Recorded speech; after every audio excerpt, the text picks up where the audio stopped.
L'état civil, un terrain fertile pour les fraudes sur la nationalité. L'état civil, un terrain fertile pour les fraudes sur la nationalité. Ou pourquoi l'état civil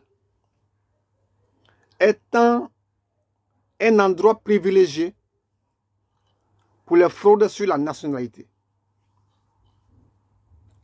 Chers amis, bonjour. Germain Siwe. Alors, compte tenu de l'importance de ce sujet pour sauver notre pays, je vous invite, chers amis, à partager cette communication massivement, à la commenter, à la liker. Très important. Chers amis, dans ce voyage, nous allons essayer de comprendre pourquoi l'état civil est un pilier ou le socle de l'identité nationale et un enjeu pour l'ordre administratif.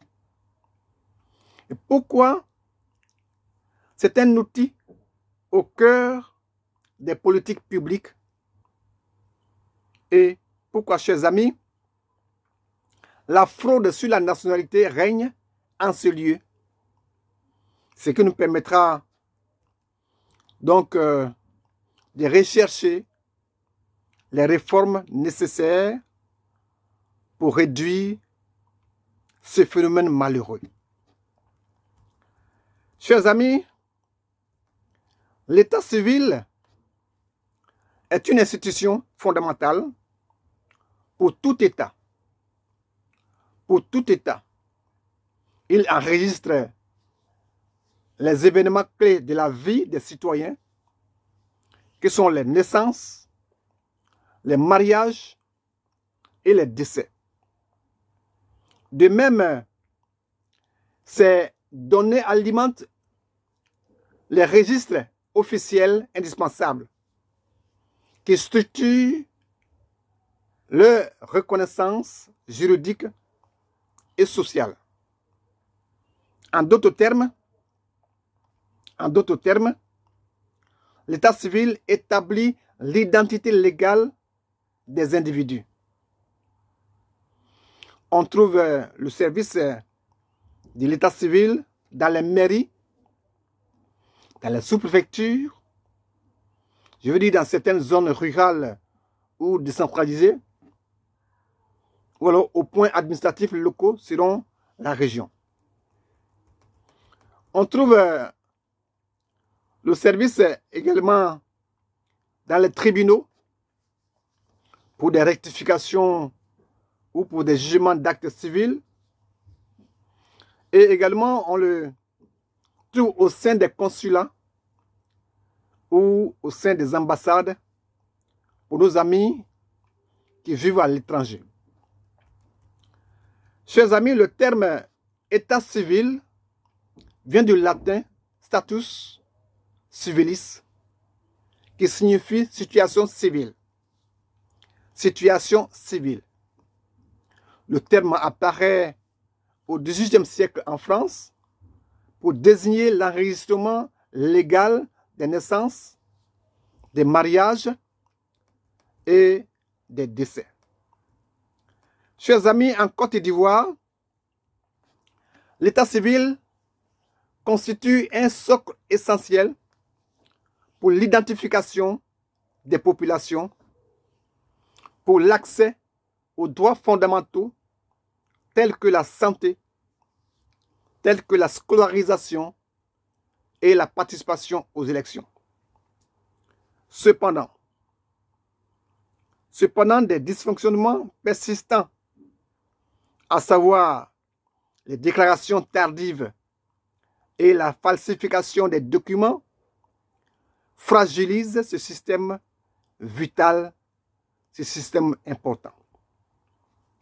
Chers amis, alors pourquoi l'état civil est un outil au cœur de l'administration et des politiques publiques. Pourquoi? Pourquoi l'état civil est un outil qui se trouve au cœur de l'administration et qui se trouve au cœur des politiques publiques. Alors, un état civil fiable assure la stabilité administrative et la cohésion sociale. À côté de cela, il est important pour produire des statistiques démographiques crédibles, c'est-à-dire des données vraies sur la population, des données vraies sur les chiffres de recensement. Je veux dire, des indicateurs démographiques nécessaires à la planification des politiques publiques. Chers amis, il s'agit donc des données indispensables pour concevoir et pour programmer efficacement les stratégies gouvernementales adaptées, véritablement adaptées aux besoins réels de la population dans divers domaines comme la santé, comme l'éducation. Toutefois, chers amis, dans de nombreux pays, y compris la Côte d'Ivoire, naturellement, ce système qui repose sur un maillage national de centres d'enregistrement et sur l'obligation pour les citoyens de déclarer les événements majeurs de leur vie est entravé par des failles structurelles, graves. Oui, malheureusement. Malheureusement. Alors, en zone rurale, par exemple, l'accès difficile au centre complique les démarches. Oui, allez-y chez nous dans les régions reculées. L'accès difficile au centre complique les démarches. De plus, l'état civil reste sous-développé et vulnérable aux manipulations. Véritablement. Alors, chers amis, il manque de numérisation centralisée. Il manque de digitalisation intégrale, ce qui complique la vérification des documents. Alors, chers amis, ce dysfonctionnement-là engendre des pertes de données et des fraudes parce qu'il expose les registres de papier à la disparition et aux falsifications, notamment en milieu rural, notamment dans les zones où ces registres ont été détruits pendant les crises socio-politiques. Chers amis, face à ces défis, la Côte d'Ivoire doit s'efforcer de mieux moderniser ses infrastructures, comme le projet de numérisation lancé en 2003. Alors, chers amis, les fraudes sur la nationalité constituent un défi majeur. Pourquoi les fraudes sur la nationalité constituent un défi majeur pour la Côte d'Ivoire, pour notre pays? Alors, l'état civil, premier garant de la nationalité, est également un terrain fertile pour les fraudes sur la nationalité. C'est l'un des domaines où la fraude sur la citoyenneté est la plus répandue, et cela avec des répercussions graves sur la société. Oui, malheureusement. Chers amis, en falsifiant des actes de naissance, en trichant sur ces documents de base, des individus peuvent acquérir illégalement la citoyenneté, ce qui leur ouvre ainsi la voie à des opportunités économiques, la voie à des opportunités sociales ou politiques injustifiées. Je veux dire, par exemple, obtenir la carte nationale d'identité, obtenir le passeport, obtenir une bourse d'études, l'entrée à la fonction publique ou faire la politique, etc. Ce phénomène, chers amis, est souvent facilité par des agents administratifs corrompus. Ce mal est aussi exacerbé par l'absence de contrôle vigoureux, par de contrôle robuste. Alors, chers amis, les conséquences de ces manipulations sont profondes. Les conséquences de ces manipulations sont graves. En cas de fraude ou de falsification à ce niveau, tout le système d'identification devient compromis. Oui. En cas de fraude à ce niveau-là, tout le système d'identification est compromis. Par exemple, en déclarant frauduleusement une naissance dans une localité donnée, il devient possible de se faire passer pour, je veux dire, un citoyen originaire de cette localité, donc un citoyen originaire d'un pays sans en avoir les droits légitimes. Sans en avoir les droits légitimes. On voit donc que cette fraude fragilise la crédibilité de l'état civil. Elle alimente des tensions sociales, notamment en période électorale où elle nourrit des controverses sur la légitimité de certains électeurs. Donc, cette fraude biaise les données démographiques utilisées pour la planification nationale. Cette fraude biaise, donc elle modifie les données démographiques utilisées pour la planification nationale. Chers amis, c'est dangereux.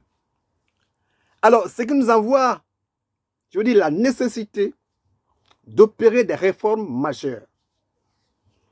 C'est que nous avons donc la nécessité d'opérer des réformes majeures. Alors, chers amis, pour améliorer l'état civil, donc pour relever ces défis que nous venons de présenter, des réformes ambitieuses s'imposent. Des réformes ambitieuses s'imposent. Une numérisation complète des registres, une sensibilisation accrue des populations et un contrôle renforcé des procédures sont indispensables. Oui, très important, chers amis. Alors, quels sont les avantages de telles réformes? Oui, quels sont les avantages de telles réformes? Ces réformes permettraient l'accès rapide et sécurisé aux données depuis n'importe quel point du territoire. Que vous soyez à Bangolo, que vous soyez à Ferke, que vous soyez à Bondoukou, que vous soyez à Abidjan, partout, vous pouvez avoir accès à ces données-là. Également, ces réformes faciliteraient les vérifications grâce à un système automatisé. Oui, grâce à un système automatisé.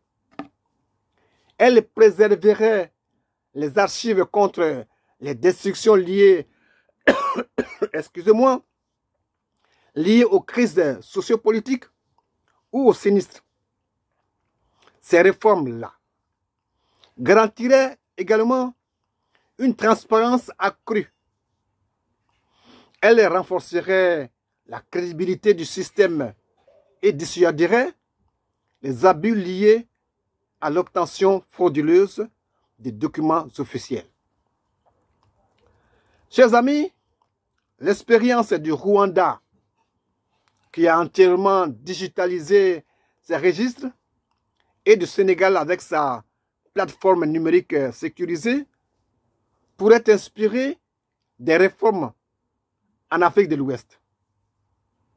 Oui. Ainsi, un État civil performant devient un levier